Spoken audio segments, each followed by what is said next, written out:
Olá, meus amigos. Today I bring you a pet feeder for cats and dogs. It doesn't come with food. I am already using this one, but I'm gonna show you everything about it. Here is the user's guide. It doesn't say much. It's easy to operate, and I'll show you. In this hole, the food drops. That displays to set it up. At the top, we have a cover, and you don't have to disconnect it in the middle. It works. It's already connected. Underneath it, there is a button on off and a place for batteries.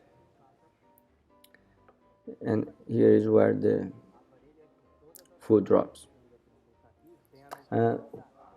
You have in this feeder, it's automatic. You have option of 1, 2 or 3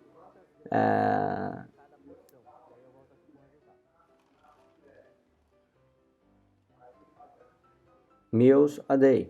In each meal you have to choose 1 to 11 portions. So you set it up.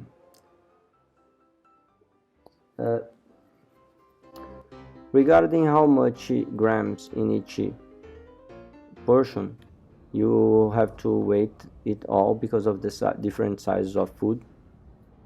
In this, look, 145 grams. So and there is a 10 portions there, so it is each person has 14.5 grams. So you calculate how many portions in each meal your pet needs.